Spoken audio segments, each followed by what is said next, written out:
বুখারী শরীফের হাদিস 55 পৃষ্ঠায় এই হাদিসটা আছে, 35 পৃষ্ঠা আছে, আবার 77 পৃষ্ঠা আছে। 3 জায়গায় বুখারীর এই হাদিসটা আছে। এক যুবক বলতে বিয়ে আসিয়া করছে, তার বউ কলিমা পড়া মুসলমান হয়েছে, সে নিজেও কলিমা পড়া মুসলমান হয়েছে। মুসলমান হয়েছে নতুন, কিচ্ছু বুঝে না। বউ তাকনা দিছে, যাও না নবীর কাছে গিয়ে কিছু দিন শিক্ষা আসো। বুঝতেছেন আমার কথা? বউ অর্ডার দিছে, যাও না কিছু শিক্ষা হও। জামাই আছে মূর্খ মানুষ, বেদুইন গ্রাম্য সাহাবি, মসজিদে ঢুকছে। মসজিদের বড় সাহাবিরা নবী মিম্বরে, মিম্বর আসল মিম্বর না, একটা মুতা, মুতা বুঝেননি? গাছের মুতা, গেদুর গাছের মুতা। ওই যে গুড়ালি রে ছায়া শুয়ে একটা মুতা বানাইছে। যাই হোক, নবী কথা বলতেছেন, ওই গ্রাম্য সাহাবি মসজিদে ঢুকছে। মসজিদ তো মোটামুটি বড়, এর মধ্যে তার হিসাবে ধরছে। কি ধরছে? জোরে বলেন না, কি ধরছে? ফসরাবের ব্যাগ হয়েছে। বেড়া চিন্তা করতেছে অনেক, পেশাবের লাগে আবার ওই অনেক দূরে যায়। তো আস্তে আস্তে মসজিদের কুনাব যাইতেছে, হয়ে যাইতেছে মসজিদের কুনাব দিয়ে পেশাব করবো। বেড়া যেহেতু কুনার দিকে যাইতেছে, সেদিকে না বইয়া মোটামুটি সবাই তার দিকে তো কি হয়ে গেছে, মনোনিবেশন করলো। দেখতেছে বেড়া না কুনার দিয়া বইছেও না, বাবা চিন্তা করেন, বইছেও না, না বইয়া খার হইয়া, বুঝছেন না?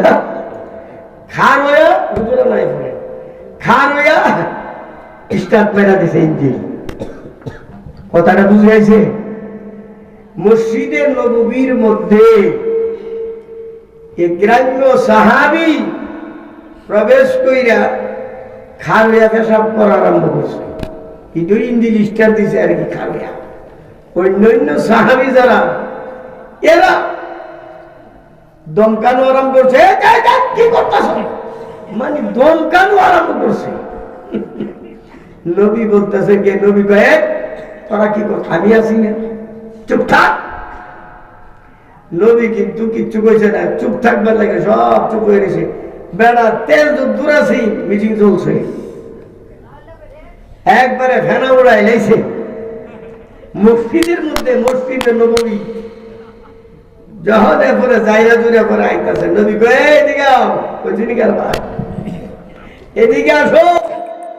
নবীর কাছে গেছে, তোমার বাড়ি কই, মুখ জায়গা? আচ্ছা মুসলমান হয়েছে? জি হুজুর মুসলমান হয়েছি। দেখছেন নি কেন মুসলমান হয়েছি? তুমি আগে তো হিন্দু আসলা? জি। কেহ যদি মন্দিরও গিয়া এমন ভাবে পেশাব করে তো তারে তোমরা কেমন মনে করবা? হুজুর মন্দির তো পবিত্র জায়গা। চিন্তা করো, মন্দির পবিত্র, মসজিদ পবিত্র। মন্দির পবিত্র জায়গা, পবিত্র জায়গা তারপরে পেশাব করে কেমন?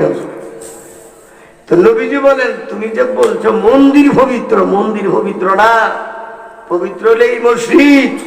এই মসজিদ বানানো হয়েছে ইবাদত বন্দেগী, জিকির আজকার করার জন্য। তুমি যে পেশাবটা করলা, মারাত্মক ভুল করছো। এখন বেচারা আর কিচ্ছু বুঝে না, কান্না কারে, হুজুর গো আমি তো জানি না, আমি বুঝি নাই, আমি তো আসছি দিন শিখবার লাগি। আমার স্ত্রীও পাঠাইছে আমারে, আমার স্ত্রী, আমি দুজন তো কলিমা পড়া মুসলমান হয়েছি, 2-1 দিন হয়েছে। নবী তো ব্যাপারটা বুঝ জ্বালাইছে। নবী বলেন, অসুবিধা নাই, তুমি বসো। অন্য সাহাবীদেরকে বলছে, দুইয়া পরিষ্কার করে যে জায়গা পেশাব করছে। বুখারী 35 পৃষ্ঠা প্রথম খন্ড, 3 জায়গাতে হাদিসটা আসে। এই যে মসজিদে নববীর মধ্যে গিয়া দাঁড়ায়া পেশাব করছে, সাহাবীরা দমকানো আরম্ভ করছে। এই সাহাবী পরবর্তীতে সোনার মানুষ হয়ে গেছে, বলেন না সুবহানাল্লাহ। নবীর শিক্ষায় শিক্ষিত হইয়া, নবীর আদর্শে আদর্শবান হইয়া এমন হয়েছে, আল্লাহ সাথে বের দিছে রাদিয়াল্লাহু আনহু ওয়া দুয়ার। হে নবী, আপনার বানানো সাহাবী যারা রয়েছে তারা সোনার মানুষ হয়েছে, সারা পৃথিবী শাসন করার যোগ্যতা তাদের মধ্যে রয়ে আইসা গেছে।